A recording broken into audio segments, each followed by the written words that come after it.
Brothers, as I'm collecting my thoughts in terms of our timings, Maghrib is going to be 5:40. So we want to be mindful of our speech and our timings. If I kind of work backwards, 5:40, if we give an hour for Majlis, that's 4:40. So even if we get started at 4, we're going to be well in advance of our program. So inshallah, what we'll try to do is, if anybody would like to recite poetry, and I'm looking at some of the young children and some of them, they're welcome to come to the front, and we can continue reciting that. If I can have a few of that, and then we'll do Ziyarat al-Arba'in again, one more time for those that could not.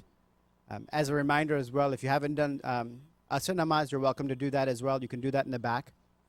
But inshallah, let's do that. Let's spend the next 30 minutes, 40 minutes sharing with each other the stories that we understand and reciting poetry and giving pursa to the family. So if anybody'd like to come to the front, I'm just going to leave the mic open. I'm going to go back and adjust it, but as you want to come and you share your poetry, please feel free to.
Hello, Assalamu alaikum.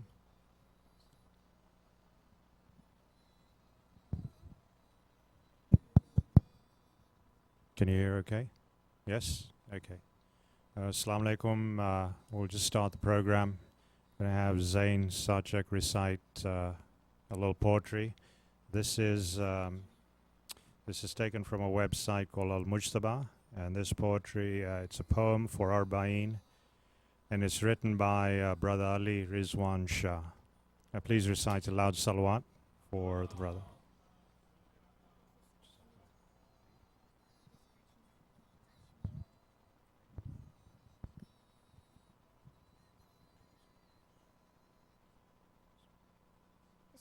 Bismillahirrahmanirrahim. Look at the heads atop the spear, and the eyes that are full of tears. Hussain has gone and his sister is alone, and her lonely sight is so hard to bear. It will touch so many hearts of stone, but her sufferings so few shall share. The daughter of Fatima is full of sorrow. In her path so many woes have been steered. She doesn't know what will happen tomorrow. She hasn't finished wiping her tears. The world has seldom seen such a bold woman, so courageous and without a speck of fear. She is so strong that she can't be broken, even by her loved ones' heads on the spears. Her parents are Fatima and Ali, none other, and to the Prophet Muhammad she is so dear. But this day she is without her brother, and no comfort seems to be near. There is no one relieve them of their agony. The indifference of these Muslims is so severe. No one cares for the Prophet's progeny. For the victims, everyone should shed tears. Don't all the people present understand? The noble family of the Prophet has no peers. Everyone's salvation is verily in their hands. Why are they being driven to the verge of tears? This lady is not afraid to lose her life.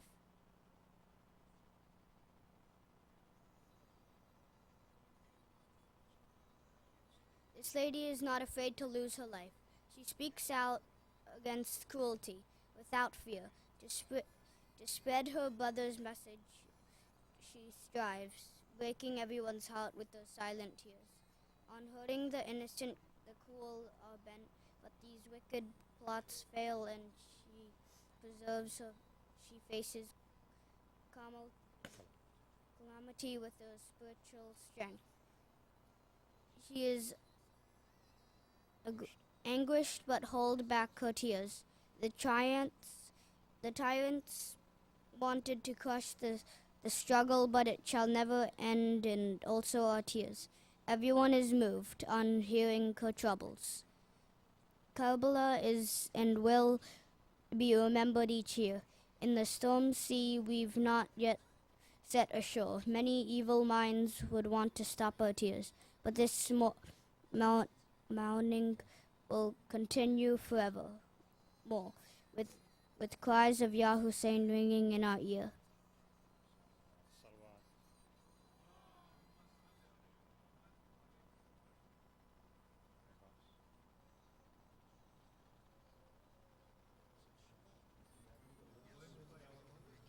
Oh, mashallah. Okay, excellent. Yeah, please recite another loud salawat for our brother Rizwan Shah.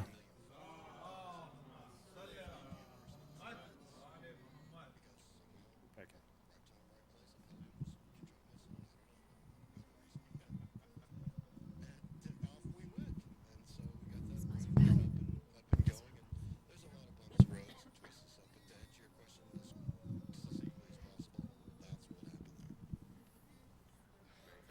Assalamu alaikum, brothers and sisters. Yesterday we had a poetry slam, and some of the children would like to continue and recite one more time, so we're going to give them the opportunity here. I would like to welcome Sister Sakina Rajani. She is 6. She's 6 years old, and she's written this on her own. Please recite a loud salawat for her, please.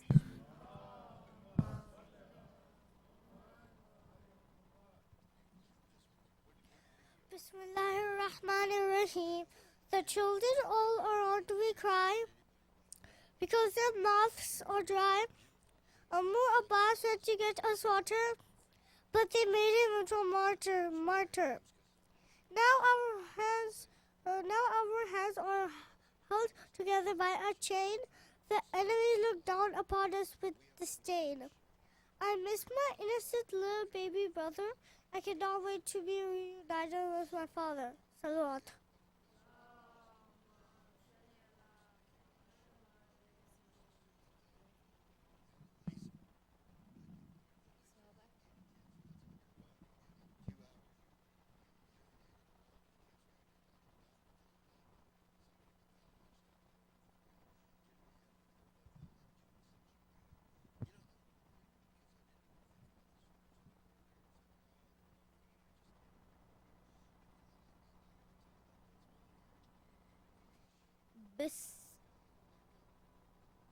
Bismillahirrahmanirrahim. Ya Abbas, as I think of you on Arba'een, I think about my deen, and I can't believe what my Ahlul Bayt has seen. Ya Abbas, as I think of you as our Alamdar, I think about the strength placed in you by Hidayat Qarar. Ya, he named you Abbas, the Hashemite moon, to help Hussain and Karbala so close to Namaz and noon. Your blood blessed Karbala's land, a message of love it has taught the sand. Ya Abbas, the power of your name brings bravery and hope to all. As yours here, Abbas, I promise to be my best and keep your alum forever tall. Salawat.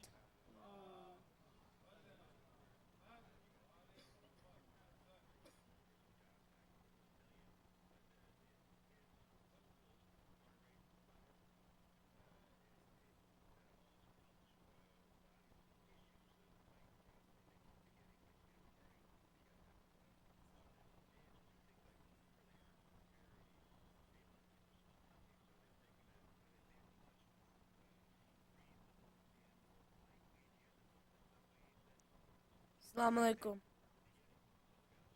I'm going to read a poem about Hazrat Abu Fazl Abbas, written by Syed Ali al-Musawi al-Khalkhali. My dearest brother Abbas, my standard bearer Abbas, Abbas my brother Abbas, Abbas my brother Abbas. I'll never understand how it felt to fall on that land, on that red-hot sand, without any hands. Your loss is such great pain. Tears drop like the rain. Abbas, don't leave me alone, for you are my backbone. Without you, how can I cope?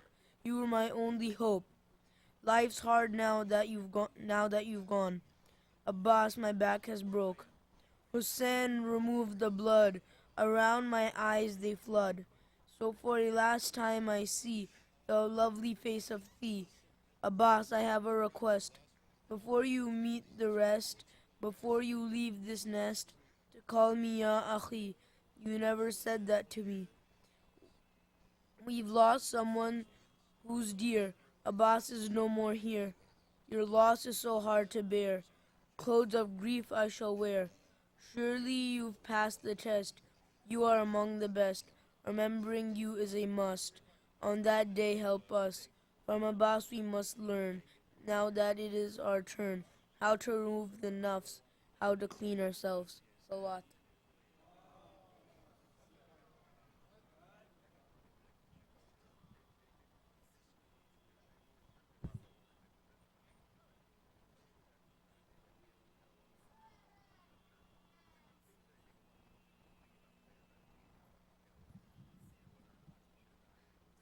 I now call upon Samana Syed. She's written this one on her own, and it is a prose. Please welcome her with a loud salawat.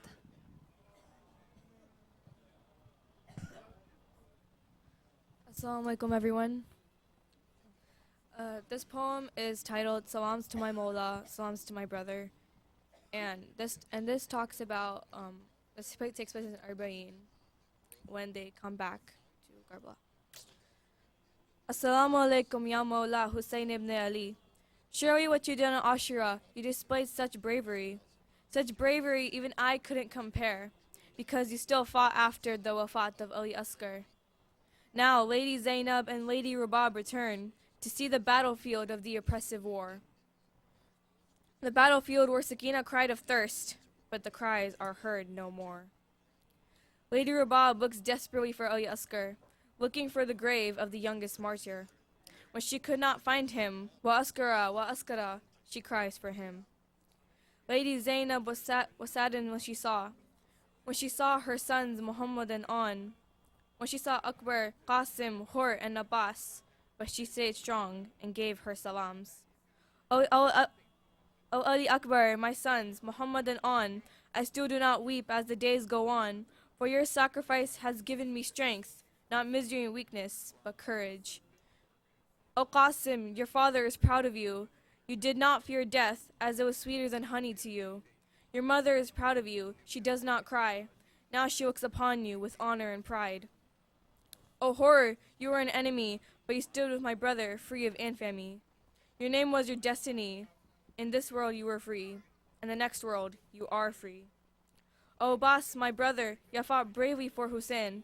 You fought bravely for Sakina, for Kulsum, for Islam, and for Allah. For Father Ali couldn't be prouder. For our brother Hassan couldn't be happier. My brother Zainab cries, I have returned. I have remained strong for 2 years, but your face I still long for. Your Masum, Sakina, she's with you now in Jannah. Lady Zainab counted the days until she was free. Not 1 year, but 2 years until she was free. Lady Zainab was a hero, and now Lady Fatima couldn't be any prouder. Salawat.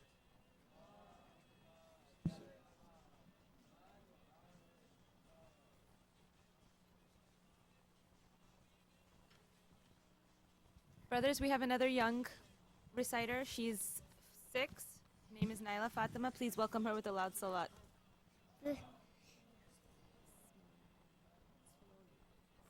Bismillahirrahmanirrahim. A poem for Hazrat Bibi Sakina alayhi salam. I saw my father's head laying on the ground. I saw my brother Akbar with blood he drowned. Where was Asghar? I cannot hear him cry, not even a sound. I saw my uncle Abbas, his head also laying on the ground. I saw my cousin Qasim with his blood he was surrounded. Then the enemy stole my earrings and chased me round and round. I am Sakina, I am only fort and water they still keep. Now I am in this jail, and it's so very deep. I have no tears, I am drained, I cannot even sleep. I remember the events in Karbala, and then I start to weep. Instead, they bring my father's head. I scream, and in my heart I start to wail. Oh Shias, don't forget my troubles. I am Sakina. I was only a child, and I died in this jail. Oh Sakina, your grief is too heavy for my heart. Lanat on you, Yazid, and the make to you, Ya Hussain Salwat.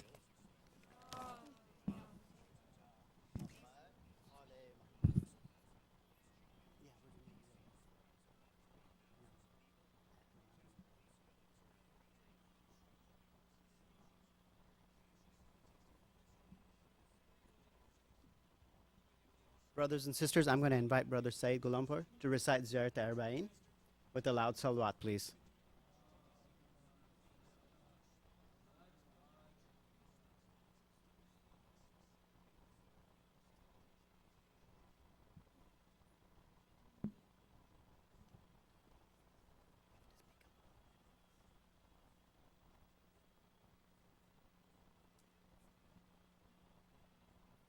اللهم صل على محمد وآل محمد وعجل فرجهم.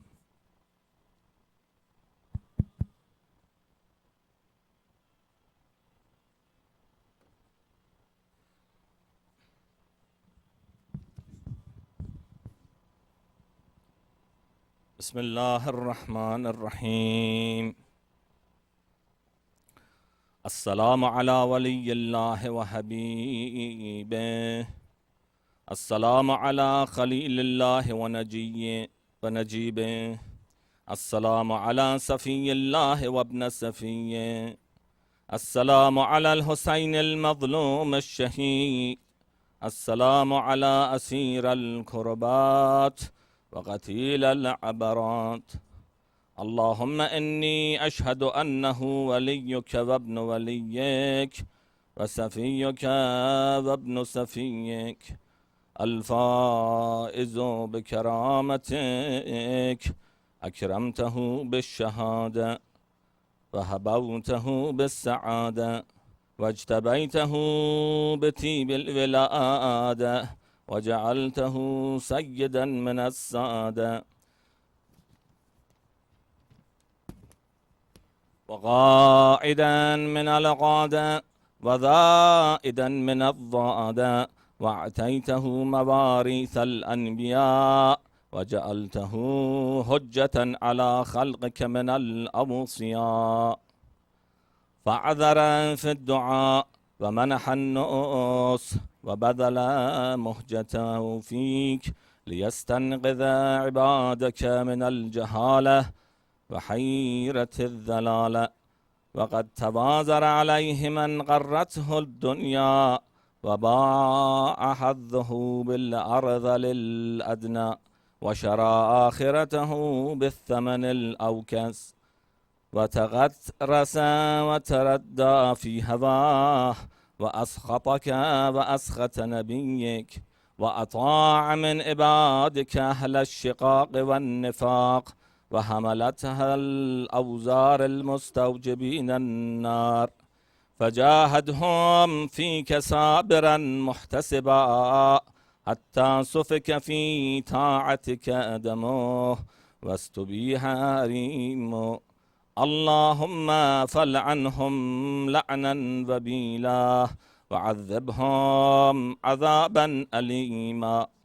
السلام عليك يا ابن رسول الله، السلام عليك يا ابن سيد الأوصياء، أشهد أنك أمين الله وابن أمينه، عشت سعيدا ومضيت حميدا ومت فقيدا مظلوما شهيدا، وأشهد أن الله منجز ما وعدك ومهلك من خذلك ومعذب من قتلك، وأشهد أنك وفيت بعهد الله وجاهدت في سبيله حتى أتاك اليقين، فلعن الله من قتلك ولعن الله من ظلمك ولعن الله أمة سمعت بذلك فرزيت به.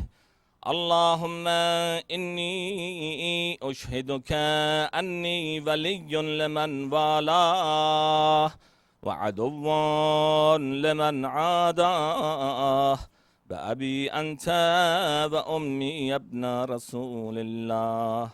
أشهد أنك كنت نورا في الأسلاب الشامخة والأرحام المطهرة، لم تنجسك الجاهلية بأنجاسها ولم تلبسك المدلهمات من ثيابها، وأشهد أنك من دعائم الدين وأركان المسلمين ومأغل المؤمنين، وأشهد أنك الإمام البر التقي الرضي الزكي الهادي المهدي، وأشهد أن الأئمة من ولدك كلمة التقوى وأعلام الهدى والعروة الوثقى والحجة على أهل الدنيا، وأشهد أني بكم مؤمن وبيا بكم موقن بشرائع ديني وخواتيم عملي، وقلبي لقلبكم سلم وأمري لأمركم متبع ونصرتي لكم معدة، حتى يأذن الله لكم فمعكم معكم لا مع عدوكم. صلوات الله عليكم وعلى أرواحكم وأجسامكم وأجسادكم وشاهدكم وغائبكم وظاهركم وباطنكم. آمين يا رب العالمين.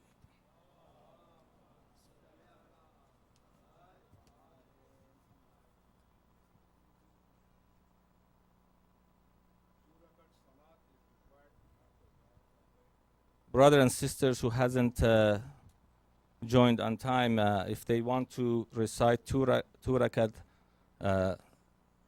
prayer for the niyat of Arba'in today, inshallah, after the ziyarat Arba'in, that would be inshallah acceptable.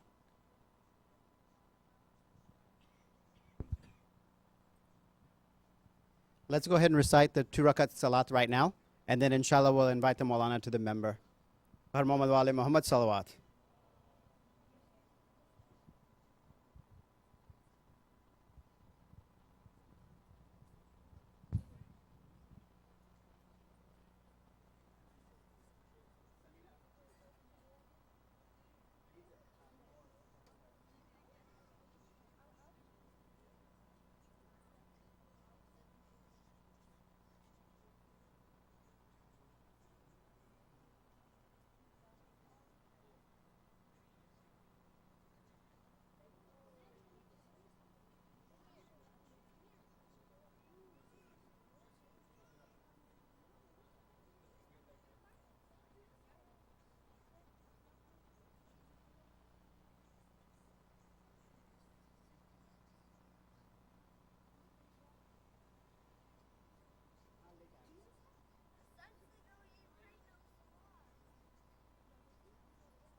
Brothers and sisters, if I can have your attention, if you can please be seated, inshallah, we'll get started with the English speech. I appreciate everyone's willingness to be flexible. We had a little bit of extra time, so we fit in Ziyarat al-Arba'in again. So again, as a reminder, if you did recite the entire Ziyarat al-Arba'in, 2 rakat namaz is required. So you can do that here or you can do that later. Inshallah, we'll get started with the English program. Inshallah, we'll continue the English program until about 5 o'clock. That's what time the matam will start in Hall A. So we'll do that, and then at about 5:40 is azan for Maghrib. So inshallah, that is the schedule of events for the remainder of the program. As you're sitting down, please, if you can come forward and make room, people in the back. There's going to be a lot more people coming in today. So please be sure to move forward. Just a special reminder, humble request of the ladies. I know that you have the children on your side. It's harder for you to sometimes manage. But if your chatter can be limited to just taking care of your kids, it can make sure that it doesn't disturb the speech from Maulana. Now that I have your attention, I'm going to invite Maulana to the member when you recite a loud salawat.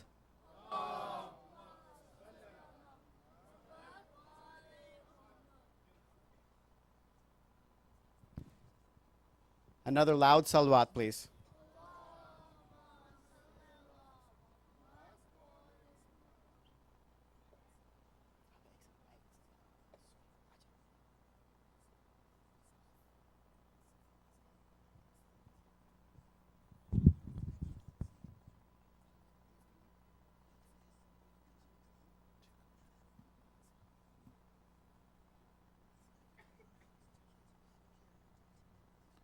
Fatiha.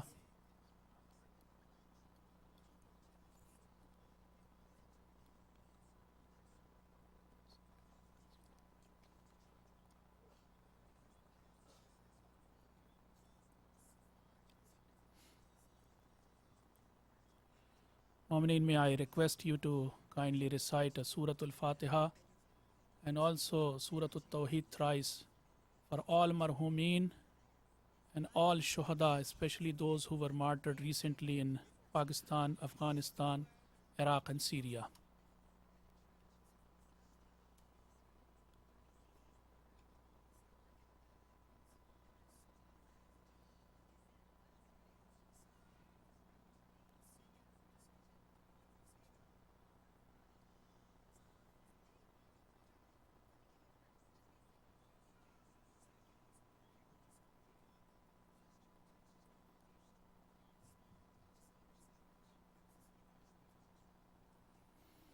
أعوذ بالله من الشيطان الرجيم بسم الله الرحمن الرحيم الحمد لله رب العالمين والحمد لله الذي جعل لنا لسانا وشفتين وهدانا النجدين والحمد لله الذي هدانا لهذا وما كنا لنهتدي لولا أن هدانا الله لقد جاءت رسل ربنا بالحق ثم الصلاة والسلام على أشرف الأنبياء والمرسلين سيدنا ونبينا بالقاسم محمد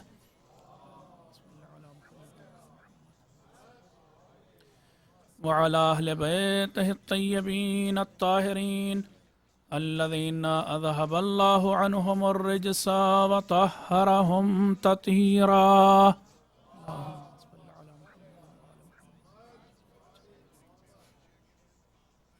واللعنة الدائمة الباقية على أعدائهم أجمعين من الآن إلى قيام يوم الدين أما بعد فقد قال رسول الله صلى الله عليه وآله وسلم إن الحسين مصباح الهدى وسفينة النجاة صلوات.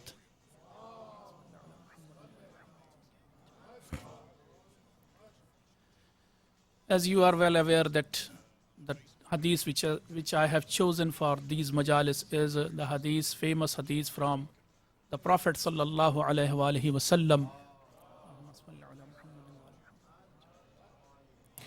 And the hadith is Innal Husayna Misbahul Huda wa Safinatun Najah. Certainly and indeed, Hussain is the lantern of guidance. He is the torch of guidance. and he is also the ark of salvation. This is the famous hadith, and according to this hadith you can see that Prophet has said that Hussain is the lantern, the torch, the candle of guidance. Now a guide should move forward. By the virtue of this hadith, Imam Hussain alayhi salam is the guide and rahbar and leader of this ummah. Allahumma salli ala Muhammad. And what is the basic criteria for any rahbar, any leader? The basic criteria for any leader is that he should be ahead of his ummah or followers in terms of talking, in terms of thinking, in terms of acting, in terms of walking. A leader should be ahead of ummah. He should lead ummah, because the word leader comes from lead. So he should take lead. He should come forward in every aspect. And inshallah, in today's majlis, I'm going to prove this thing. The topic of my majlis and speech is the strategy of Imam Hussain alayhi salam. The steps he took from Medina to Karbala, I shall talk about those steps, and then I will show that how wise he was. And I shall show that we are far behind of Imam Hussain alayhi salam. Even now, in this 21st century, we are far behind Imam Hussain alayhi salam. The first, I'm going to talk about the steps that he took. Let me talk about the Medina first. He started his journey from Medina. You know, and I think you must have heard from this thing from Mimbar. A speaker or some khatib or zakir must have told you that the thing started in Medina with a letter from Yazid. By the time the letter reached to Medina, from Damascus to Medina, and now in Medina, there is a governor of Yazid whose name is Walid. The letter reaches to him. In the letter it is written that you should take bay'at or oath on behalf of me from the people of Medina. They should show their faithfulness towards me. And there was a special letter which is called Uzun Farra. It was very small in size. Uzun Farra means the ear of a fox. It was of the size of a ear of a fox. So in that letter, this was attachment.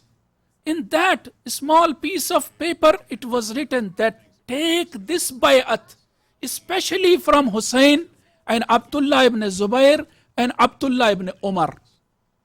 You know who is Abdullah ibn Zubair? The son of Zubair. Zubair was the cousin of the Prophet sallallahu alaihi wasallam, and also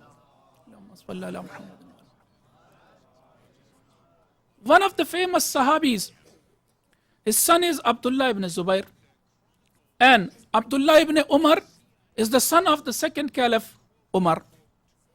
So Yazid has written three names: Abdullah ibn Zubair, Abdullah ibn Umar, and Hussain ibn Ali. Coincidentally, these three persons were sitting inside the Medina mosque when the letter arrived, when the messenger of Walid arrived actually. These three people were sitting. I'm going to show that how aware Imam was. The leader should be aware of everything. How informed, how wise. I'm going to show this thing. These three people were sitting, and now, all of a sudden, the messenger of Walid comes, and he says, all three of you are required to be present in the court of Walid right now. It was night at that time. So they started talking, these three people started talking, that what may be the matter? Why at this hour of night Walid has invited us to the court. Now, those two Abdullahs, they say, we don't understand what is the reason. At this hour of night? Now, Imam says, yes, I guess. The word guess, azunno, I guess that Muawiyah has died and Yazid has become the ruler. And Yazid has sent a letter for bay'at. See how aware he is. If you say that Imam had ilmul ghaib, no, the word guess says that he is guessing. He is not using his ilmul ghaib. What is ilmul ghaib? A special kind of knowledge. Knowledge of unseen given by Allah Ta'ala. A God-gifted thing to Masumin. But this time, at this moment, Imam is not using that ilmul ghaib. He is saying, azunno anna taghiya qad mata. So Imam was aware. Let's take a lesson from Imam alayhi salam. You should be aware. Are you aware what is happening around you? And what is happening in Damascus, especially right now? Many people are not aware, believe me. We Shias are sitting here in many places around the world, and we have made a Zari, a Tazia, an Imam Barga. This is only the replica of the original one. During the month of June and July, the original one, even now, the original one means Karbala. The haram of Imam Hussain alayhi salam was in danger, but we were having the opium. We were sitting and we were doing matam here, azadari here. Many of us were not informed what is happening inside Syria and Iraq. But take a lesson from Imam Hussain alayhi salam. He was well aware what is happening around, and his guess was right, correct. Now the second thing which Imam did, the moment the messenger came, those two people said, we will not go to Walid right now. It is dangerous. They were frightened. But what Imam said? Imam said, I will go right now. And he took 30 Bani Hashim, 30 men from his own clan, and he went to the court of Yazid. He said to all those 30 persons that you stand outside. I will go inside and I will see what is the matter. If I raise my voice, just come inside, because if I raise voice, then it means there is some danger. Imam went inside and he was right. He was asked to do bay'at for Yazid. And then Imam said, oh Walid, how dare you say this thing? And then when Imam raised his voice, Banu Hashim came inside. Let me ask you a question. Have you ever thought why Imam alayhi salam said that you 30 people stand outside? Why did Imam alayhi salam took all of them with him inside the court? Let me take a lesson from Imam alayhi salam. It is against the etiquette of meeting that if you are invited alone, you should go alone. But Imam alayhi salam also wanted to protect himself, because he is the hujjat of Allah Ta'ala. He is neither frightened and nor giving a chance to enemy to be killed. So take a lesson from Imam alayhi salam. And now there is a talk between Walid and Imam. This is the 26th of Rajab, or maybe 25th of Rajab night. The next day, Imam is inside Medina, but the next night, Imam decides to leave Medina. All of a sudden, a quick decision, a haste decision. But Imam wanted to leave Medina. Why? Why he is in so haste? And why he want to leave Medina all of a sudden? He wants to give us a message that if it comes to haqq and batil, truth and falsehood, you should react quickly. You should react hastily.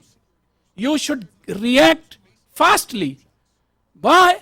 Because there were people in Tariq. Let me give you an example. Those who did not react quickly, they sided with, sometimes they sided with the oppressors, and also at times they were not able to achieve the medal of Shahada. Let me give you an example from Tariq. I think you must have heard about Tawwabin. Who were they? Tawwabin were the people who were invited by Imam Hussain alayhi salam, but they never joined Imam Hussain alayhi salam in Karbala.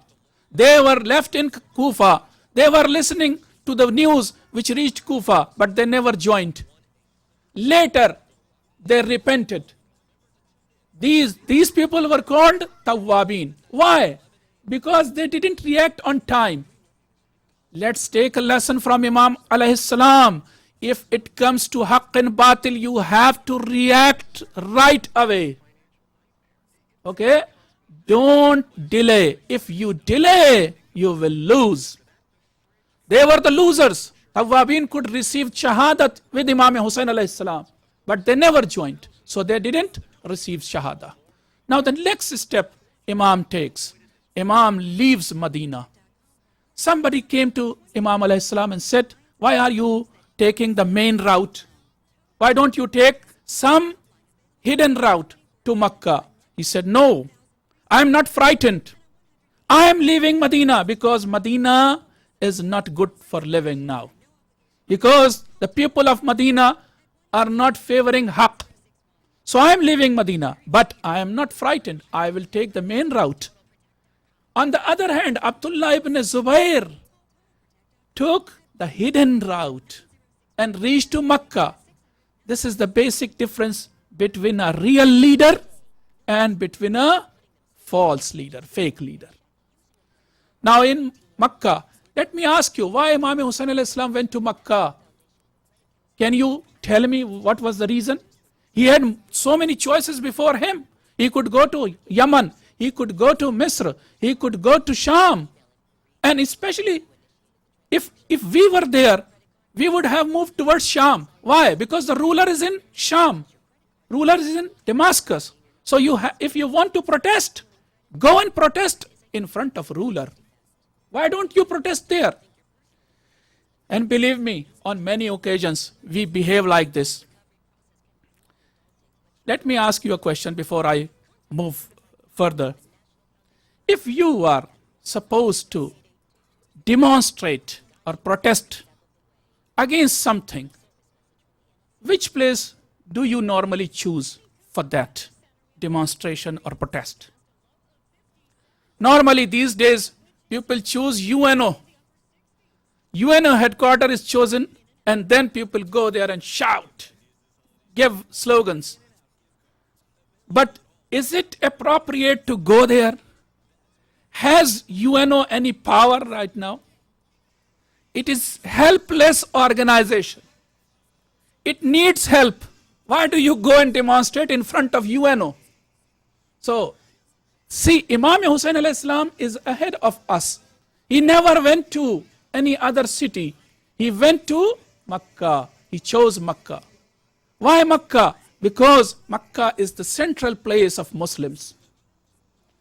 Muslims from all corners of the world come to Makkah. And also, always Makkah is crowded. There are cities which are not crowded on many occasions, but Makkah is always crowded.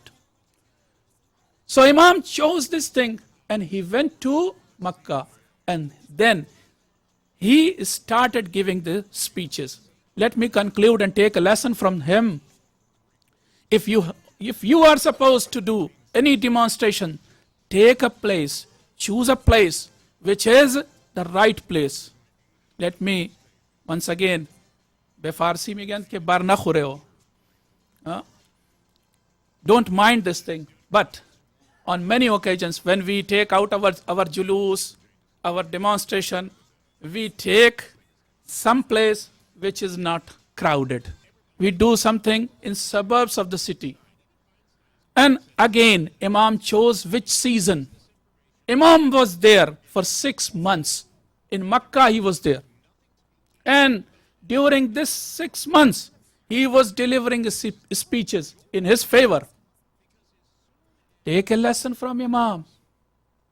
Imam stayed in Makkah up to 8th of Zilhijjah. 8th Zilhijjah is means, Makkah is totally crowded. You cannot get a single room right now in Makkah.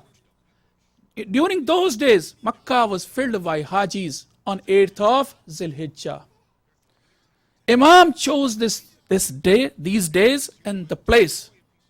See how wise he was. I have seen in so many cities that people when want to, especially the MOMIN, when they want to take out a procession, they choose Sunday, when the streets and roads are deserted, empty. And then they go and they shout. What is the benefit of shouting there when nobody is there except you? You are not giving any message to anybody. But how wise Imam was, he chose the best place and the best time.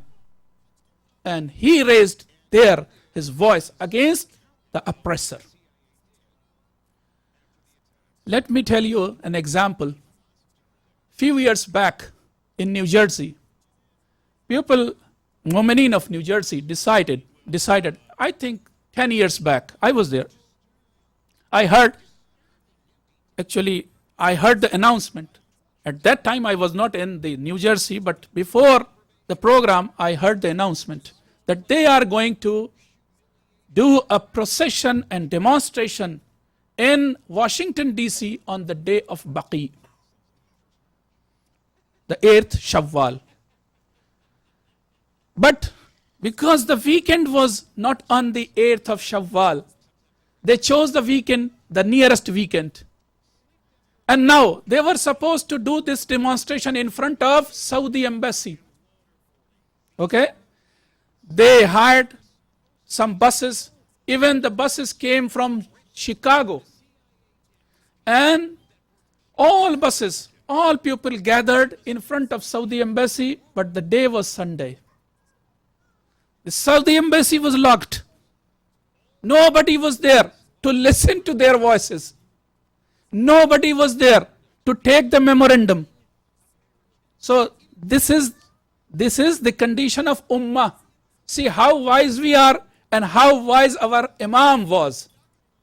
Imam chose the best time, the best place. Take a lesson, brothers and sisters.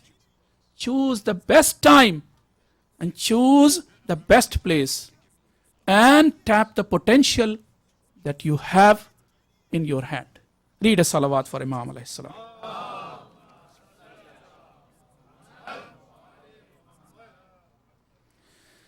Now, another thing, when Imam was inside Makkah, he was giving speeches himself.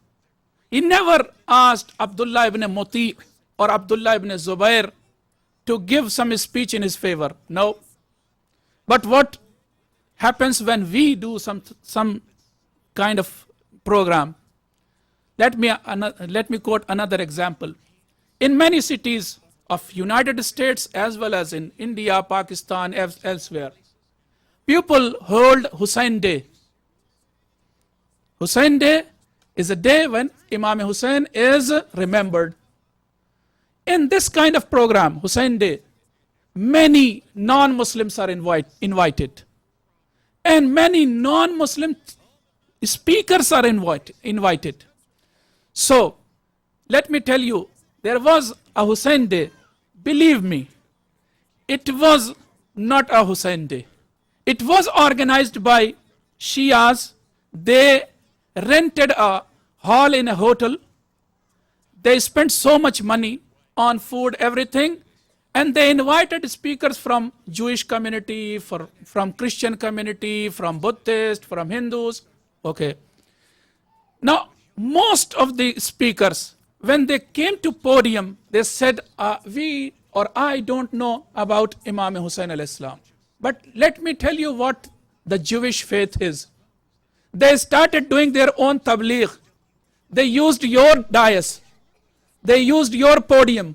They used your audience. They did their own tabligh. But what about Imam Hussain alayhi salam? He never invited, you invite paid speakers. He never invited paid speakers. He gave the speeches by himself. And take a lesson from Imam Zainul Abidin alayhi salam.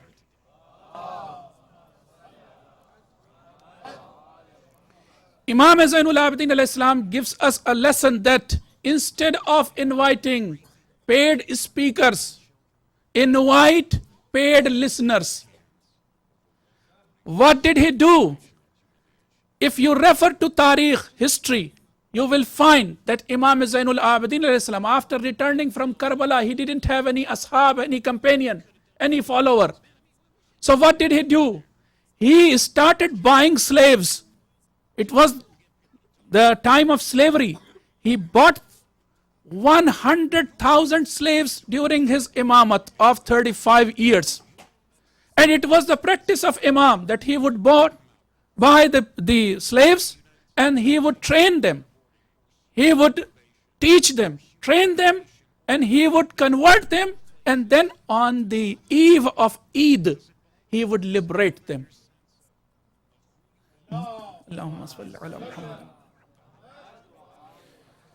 These slaves would become the missionary, the muballighin of Islam and Shiat, and that's why Shiat is spreaded. So take a lesson from our Imams. If you want to spend your money, spend on the listeners, not on the speakers. Read a salawat for Imam Hussain alayhi salam. Another thing, that Imam stayed there in Makkah for almost 6 months. And after 6 months, he is living on 8th of Zilhijjah. Why? Have you ever thought, if Imam would have gone to Mina, he would find so many Muslims. And he would give, if he would give speeches there, he would have gained some following. But why Imam didn't go to Mina? Instead, he went to Karbala. I was thinking, and believe me, 3 years back when I was in Atlanta, I got the answer. How? We were stuck in traffic. We came to know that there is an accident at least 1.5 miles ahead. Okay? And the traffic was standstill. It was not moving at all. So we were sitting inside the car, and now on the other side of the highway, the cars were moving freely because the accident was on this side. The outbound traffic was moving freely. And now we were looking on the other side of the road, and we were saying, we wish, or I wish I had, or I was on the other side of the road. And we were looking on the traffic. We were actually reading every single plate of every single car. Because we had time. We had nothing to do. And now, with this analogy, just imagine what Imams did. On 8th of Zilhijjah, though Makkah is crowded, but people and Hajis are still coming, because on 9th of Zilhijjah, the Hajj will start. So those who were present until 8th Zilhijjah, Imam gave them the message. And now Imam is moving outside Makkah. The traffic is moving inside Makkah. The traffic is inbound. Imam is moving outside. Everybody is looking that the grandson of Prophet is leaving Makkah. There is something wrong. And this was the thing which Imam wanted to tell them. This was the message he wanted to deliver. And now people are free because they are stuck in traffic. They are looking at the Imam alayhi salam and his caravan. Now take a lesson, brothers and sisters, from Imam's action. If you want to do something, some tabligh, you need not to put a billboard outside on some highway, because It costs you too much. I asked some in Atlanta right now. They say for 2 months, you have to pay $12,000 if you want to put one single billboard. Okay? But you can do tabligh without putting any billboard. Just choose a time when the traffic, inbound traffic is very thick, and you move on the outbound side of the traffic or the highway. And you take a flag. On that flag, the message of Hussain is written. Few people gather, and only 20 cars or 50 cars can do or deliver the message of Imam Hussain al-Islam without spending a single penny. Allahumma salli ala Muhammad. So Imam has given us the method to do tabligh, to reach out the people. And the next thing, I tried to calculate the speed of Imam's karma. When Imam moved from Medina to Mecca, he went very fast. The total distance is around 225 miles. He covered this distance in 4 days. So if you divide, you will get the number 56 miles per day. So he was moving at this speed when he went from Medina to Mecca. And what about Mecca to Karbala? The distance is almost 825 miles. And he covered this distance in 24 days. If you divide, you will get the number 34 miles per day. So earlier he was moving at the speed of 56 miles per day. Now he is moving at the speed of 34 miles per day. Why? Because now Imam Hussain al-Islam is giving the ultimatum to the tyrant. And also he is giving respite to those who follow Yazid. He is doing itmam hujjat. And he is also inviting people, he is giving people chance to join him. So now he is moving very slow. People get time. Huh? And now many of them joined. If I start quoting all those of them, it will take long. But many of them, many people from Kufa, Basra, joined on his way to Karbala. Imam gave them respite, muhlat. So this is the philosophy, the wisdom of Imam Hussain alayhi salam.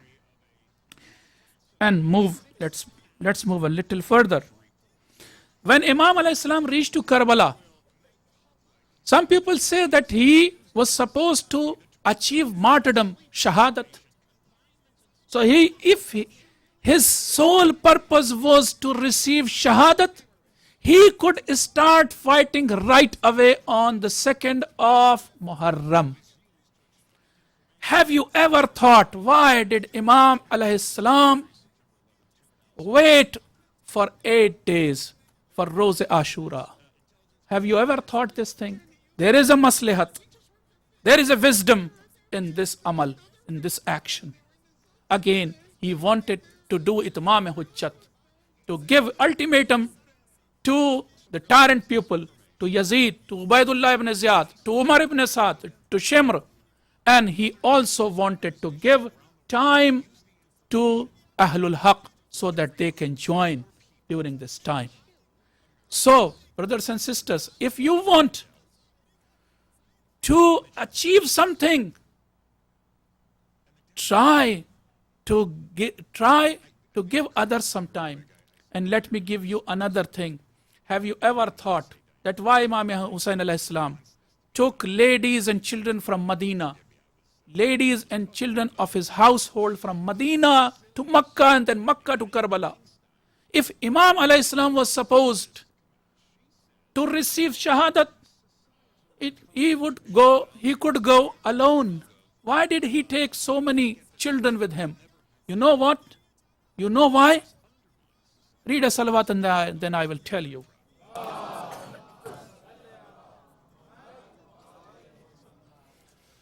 then I will tell you what, the wisdom of Imam Hussain alayhi salam. Why? One of the reasons I'm going to tell you why Imam Hussain alayhi salam took children and ladies with him.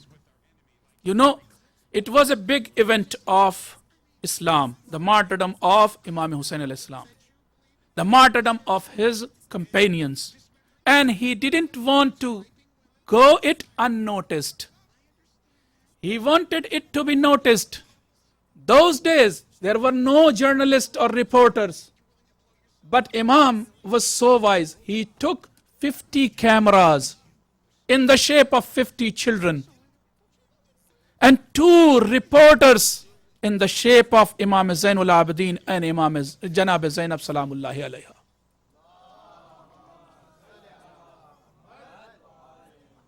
Many people ask us, Maulana, how people know about Karbala in so detail? I reply them,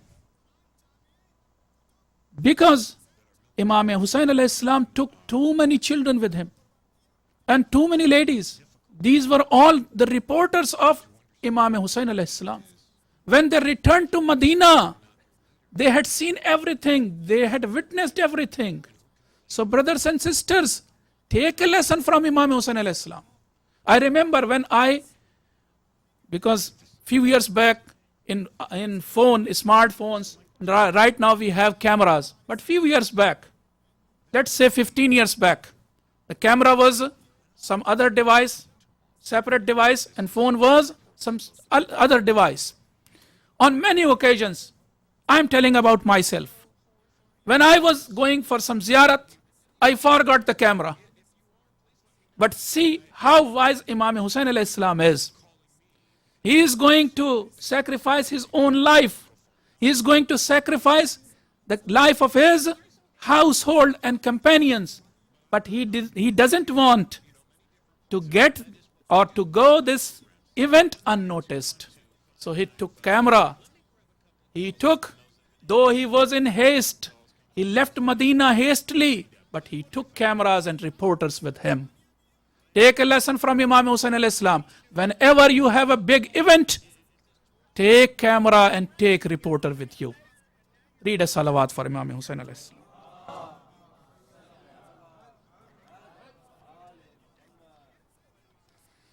One more salawat.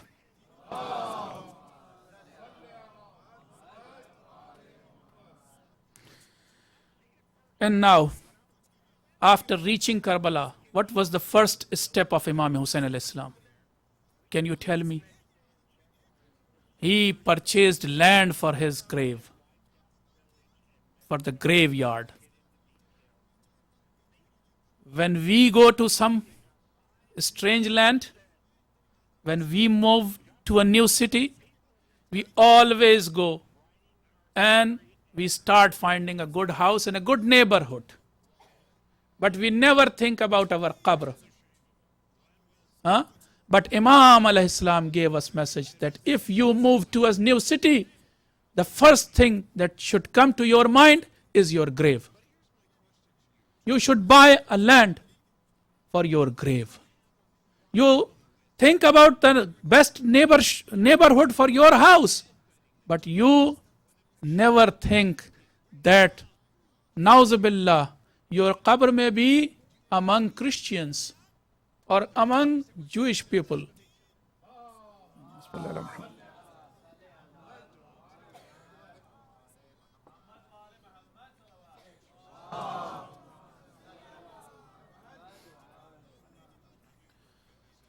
So he gave us a message. Take a lesson from Imam Hussain alayhi salam, that whenever you move to a city, a new city, try to buy your grave first. You should look forward to have a graveyard of Shias of MOMIN. Another thing, another step.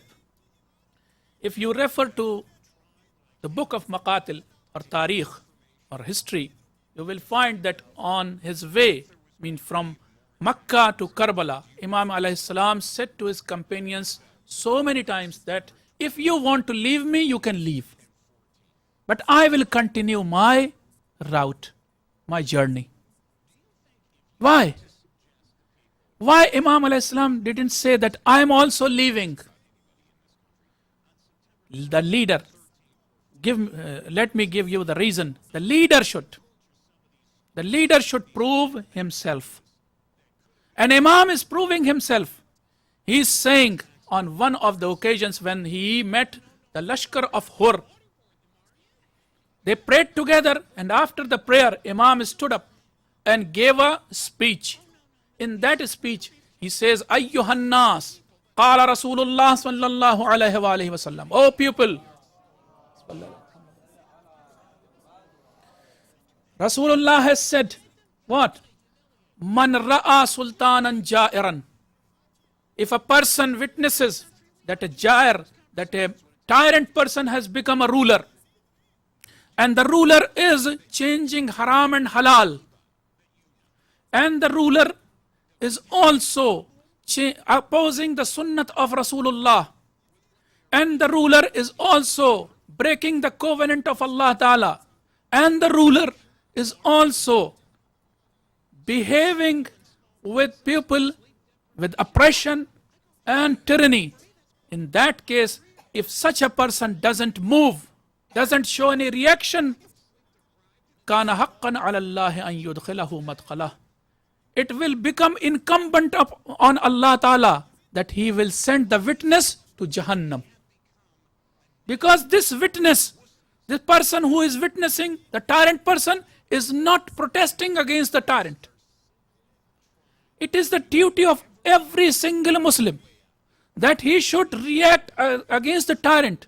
And now Imam alayhi salam says that I am the leader. He is very bold, very firm. He says, Ana ahaqqo mimman ghayyara. And I am the best suited person to react. He is proving himself that he is the best leader and he is the leader. Alhamdulillah. Labbaik ya Hussain.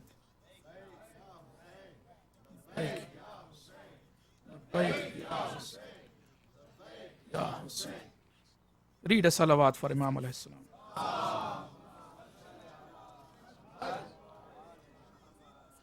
And let me give some more lessons from the life of Imam Hussain alayhi salam. One of the steps he took is that he cared for the follow-up. He never let this revolution go unnoticed. So he made arrangement for the follow-up. And the best arrangement was made in the shape of Imam Zainul Abidin and Bibi Zainab Salamullahi alayha. He was preparing Bibi Zainab from Medina. And he was telling everything to Bibi Zainab. That one day you have to face, you have to face, you have to face. Especially when he came for Veda to Bibi Zainab. And he wanted to bid farewell to his household. He said to them that now you have to face. Be prepared. And Bibi Zainab, as you say in your Marsiya and Nawha, she became Ali in Kufa and Sham. And this was the training of Imam Hussain alayhi salam, because he cared for the follow-up. On many occasions, we hold seminars and conferences and other programs, but we never care for the follow-up. We don't reap the benefit of that program, that conference, that seminar. But what about Imam Hussain alayhi salam? He made the best arrangement. He took most of it. And the last thing, he planned for everything. Look at his speech during the night of Ashura, Shab-e Ashur. When he talks to his followers and companions, he says, tomorrow you will be killed, you will be killed, you will be killed. And he named everybody. And only Hazrat Qasim is left. What is the meaning of this talk or discussion or this speech? It means and it denotes that Imam was totally prepared. Everything he has planned. Though he is not a ruler, he has no power. On the other side, Yazid is a ruler. Ibn Ziyad is a governor. But they had no plan. Let me give few example from them. When Hur meets Imam Hussain alayhi salam, and Imam says, Hur had come to arrest Imam alayhi salam. When he says, I have come to arrest you and take you to Ibn Ziyad, Imam refuses, and he firmly refuses. No, I cannot do bayat, and you cannot arrest me. At that time, Hur didn't have any plan B. He was blank. He wrote a letter to Ibn Ziyad. Hussain is refusing. What to do? Means they didn't have any plan. When Umar Saad comes on 4th of Muharram to Karbala, and he has some discussions with Imam Hussain alayhi salam, he tries to make him ready for bayat. Imam refuses outrightly. No, I will not do bayat. No, he has, means Umar Saad hasn't any plan. Again he writes to Ibn Ziyad, what to do now? We don't know. And after the event of Karbala, when Ahlul Haram were taken to Kufa, now they reach Kufa, Ibn Ziyad is there, he is the governor. Now he doesn't know what to do with these captives, what to do with these khawateen and children. He writes a letter to Yazid, what to do with them? Should I set them free, or should I send them to you, or should I prison them? It means the Batil has no plan, but Imam has every single detail of his plan. Take a lesson from Imam Hussain alayhi salam. If you are doing something big, plan every single minor detail of that plan beforehand and show that you are a Hussaini. Read a salawat for Imam Hussain alayhi salam.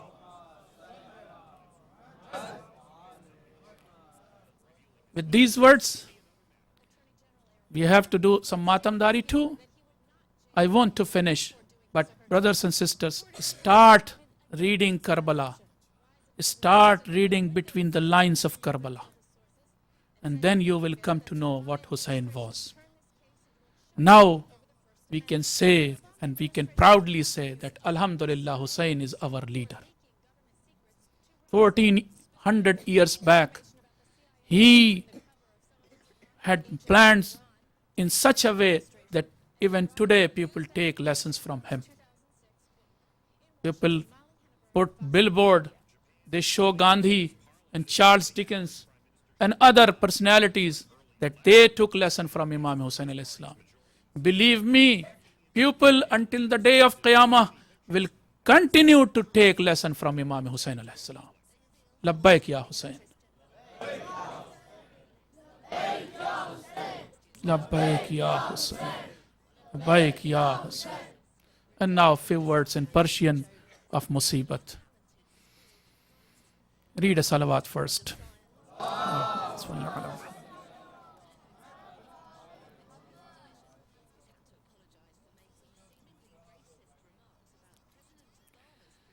Alhamdulillah ki maun. पैरवान Hussain इब्न अली हस्ती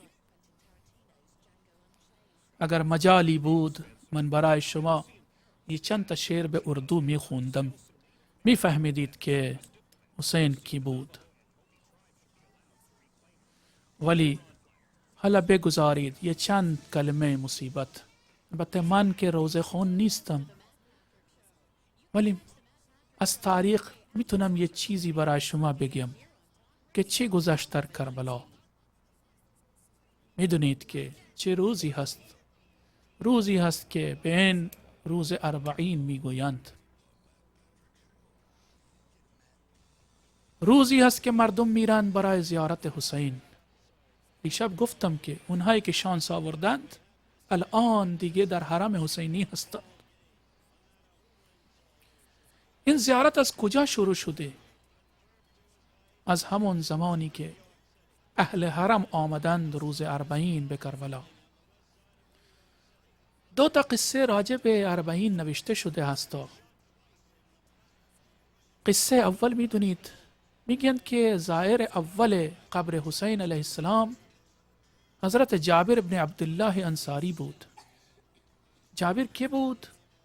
جابر هنگام هجرت پیامبر به مدینه، جابر اون موقع 15 ساله بود. الان هنگام کربلا، هنگام عاشورا 75 ساله هست، پیر شده هست، نابینام شده هست، نمیتونه ببینه. در مدینه موند چون نابینا بود، نمیتونست با حسین بره. ولی به زودی بعد از شهادت حسین خبری به مدینه میرسه که حسین رو با ظلم و ستم کشتن دیگه. وقتی این خبر میرسه جابر شب و روز گریه میکنه، چون با حسین دوست بود دیگه. حسین در کربلا 57 یا 58 سال داشت، جابر اون موقع 75 سال داشت. با این که اینها 17 یا 18 سال بزرگ و کوچک بودند، باز هم دوست بودند. نوشتند که جابر شب و روز یا حسین میگفت. در مدینه بود، نابینام شده بود، دنبال کسی بود که اینو ببره به کربلا. عطیه فردی هست از محبان اهل البیت علیهم السلام، فردی هست جوان. جابر روزی بهش میگه آیا میتونی برای من کاری بکنی؟ میگه چی؟ میگه بیا بریم کربلا. هر دو روانه کربلا میشند. میدونید کربلا چقدر راه داشت از مدینه؟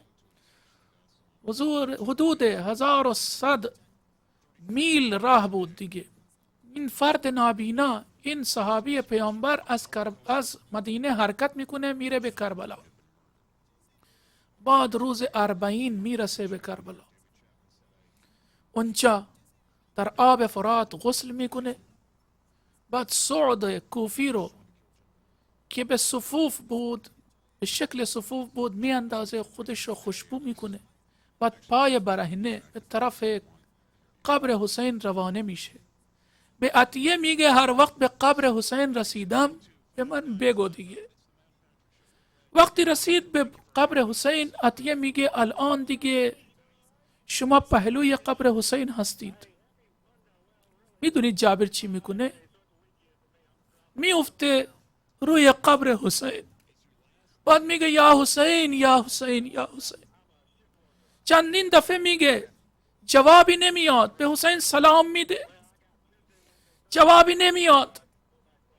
در اون موقع میگه آیا دوست به دوست سلام نمیکنه؟ آیا دوست جواب سلام نمیده؟ همین موقعی که زیارت میکرد، نوشتند که یه غباری از طرف شام بلند شد.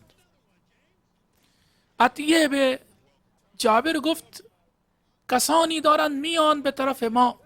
جابر در جواب میگه اگر لشکریان پسر سعد یا عبیدالله ابن زیاد هستن به من بگید دیگه بریم، خودمون رو مخفی بکنیم. بعد کم کم غبار برطرف میشه. نگاه میکنند یه فرد جوان هست جلو میاد. عقب یه چند تا ناقه هست، شتر هست. بالای اون شترها الان دیگه کجاوه هم هست و خواتین وجود دارند بالای اون شترها. کم کم نزدیک میشن. وقتی نزدیک میشن اون خواتین خودشون رو از شترها میاندازند پایین. این است آداب زیارت حسین. نباید اینجوری برید که دیگه آداب زیارت رو ملاحظه نکرده باشی. نه، مثل جابر برید، پای برهنه برید، مثل زینب برید که خودش رو انداخت پایین. حالا بگیم به شما که چجوری اونها رفتن به طرف قبر حسین. در روایات آمده که وقتی زینب میخواست، وقتی کلثوم میخواست به طرف قبر حسین بره، تمام این مستورات و خواتین مثل یک تشنه که به طرف چاه میره، در روایت آمده روانه قبر حسین شدند. وقتی رسیدند، جابر که دیگه نابینا شده بعد امام سجاد بهش سلام میده. جابر میفهمه کیه، در جواب میگه و علیک السلام. بعد میدونید چی؟ جابر میخواد امام سجاد رو معانقه بکنه. امام سجاد در جواب میگه عمویم دیگه منو معاف بدار، چرا که اینقدر غلها و زنجیرها در گردنم بوده که دیگه گوشت آب شده است، دیگه نمیتونم معانقه بکنم.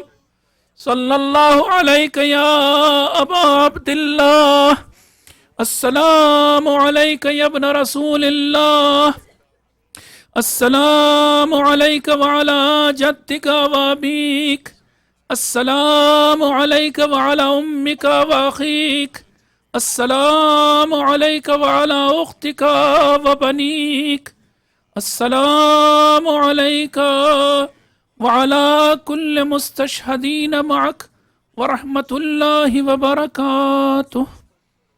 اللهم صل على محمد.